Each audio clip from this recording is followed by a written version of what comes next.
am a victim of continual attempts to cancel me and slander my name with false claims. It will not work. Politicians justifying their support for imperialism be like, I support human rights.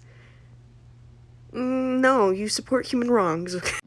Okay, but that's not the same. That's not the same. Okay, can you? I agree with you that Russia is a dictatorship with the bourgeoisie because it is a capitalist country with oligarchs. But the assumption that the United States is also not a dictatorship of the bourgeoisie with oligarchs is stupid. And the idea that the United States government is a representative democracy is factually incorrect, and that is proven simply by knowing the demographic makeup of the United States when it comes to income, race, gender, and sexuality, and comparing that to the legislators that we have. 50% of American legislators are millionaires. What is it, like less than like 25% of legislators or 30% are women, when 50% of the United States is, women. Not only that, but how many legislators in the United States are gay or trans? And would you really say that the percentage of people in the United States who are Black, Indigenous, Hispanic, Asian, and many other races that are not fucking white are equally represented in government? When you look at the legislators that we have and the political figures that are running the show, not only in Washington, but in your local government? Because the answer is no, and that's pretty evident in all of the pressing political topics. Should abortion be okay? And conversion therapy, should we allow it? Is the prison industrial complex good? Do indigenous people deserve to not have food that is like $20 for a ketchup bottle? Also, if you look at the political opinions of corporations and CEOs in comparison to the opinions to the wide variety of American voters, and then compare that to the legislation that gets passed in the United States, you can clearly see that it aligns more with corporate interests. Why? Because these corporations fund these elected officials' campaigns. So they're actually their little bitch. But I do agree that we have to shoulder more blame for American atrocities, because there's more atrocities to shoulder. America has committed more atrocities abroad and within their own borders than any other country in the 21st century. America has started the most wars and has bombed the most civilians. 90% of the casualties of drone strikes by Americans are civilians. So yeah, fuck Russia, because dictatorship of the bourgeoisie, oligarchs suck, and fuck the United States too, theirs are worse. Yeah, I'm gonna be honest with you. Yes, of course, Russia is a dictatorship of the bourgeoisie. They have censorship and human rights violations and oppression, and they have a lot of problems with who is allowed to vote. To say that the United States doesn't have the same fucking problems, you are delusional. The United States, for example, has a higher prison population than anyone else in the world, than Russia, than China, than Saudi Arabia, and the reason for that is not because of population. First of all, China has 1 billion people. They do not have half of the prisoners that we have. It's because we over-police people. Additionally, voting rights are only guaranteed to people who don't have a criminal record. If we over-police people, we have the highest prison population in this entire world because of the prison industrial complex, which demands prisoner labor and prisoners being thrown into jail in order to make profit. We do not have a lot of people. We have a large demographic of people that are primarily Black that can't vote ever again in their entire lives. Additionally, censorship. Can you watch Redfish?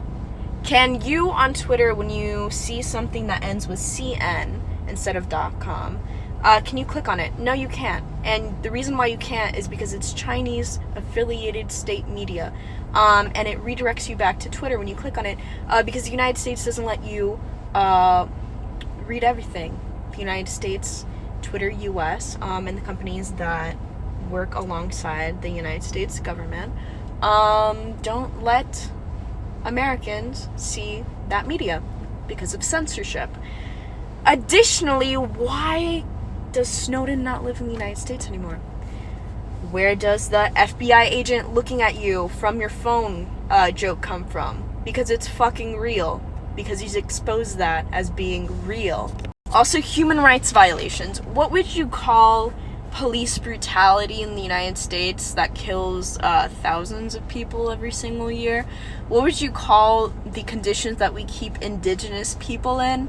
And what would you call the continued existence of child marriage in the majority of states in the United States and conversion therapy in the United States? What would you call the conditions that we keep asylum seekers in, considering that children die at the border of our great nation of democracy and freedom? And this is even without mentioning all the human rights abuses that we commit abroad that has led to the death of 40 million civilians. Sorry to tell you this, but no, actually, we are like Russia.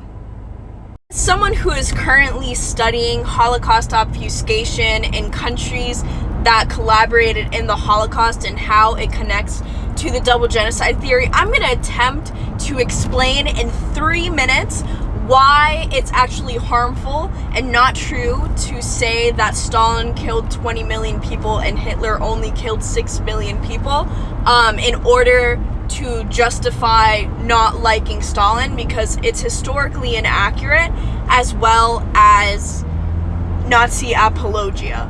So, first and foremost, the Stalin killed 20 million statistic comes from a black book of communism, and that statistic is, first of all, disavowed by 2 of the authors who admitted that they were actually rounding up numbers in the millions in order to get to the 100 million mark of people that died for communism for ideological reasons. So that's a manipulated statistic. And then people from countries who collaborated in the Holocaust in an attempt to try to get steam off of their history of collaboration in genocide, manipulated that statistic that actually meant, which was incorrect in the first place, and meant throughout the entire 70 years of the USSR, 20 million people were killed by the USSR, and said, actually, Stalin is responsible for 20 million deaths, and Hitler is only responsible for 6 million. 2 things about that. People who study the victims of Stalinism, like actual anti-communists that have very, very good research on deaths under Stalin's time as General Secretary of the USSR, that 30-year window, agree that the highest possible number is 9 million. And Holocaust historians know that 16 to 19 million people were murdered in concentration camps alone under the direct orders and encouragement of Adolf Hitler. And the number of victims that died fighting the Nazis or were civilians who were murdered by the Nazi regime after Adolf Hitler instructed them to invade that country actually pushes that number to 30 to 43 million. And that's all in the span of 12 years, and the Holocaust itself only in the span of 9 years. So yeah, please stop using that shit, because it's not true and it's Nazi apologia. اهل مين وحبايب مين هما فين دول مش باينين المصلحة بس موجودين احلى مش على اجدع ناس مسحة ورقم من المحمول نسيوا اي رجولة واصول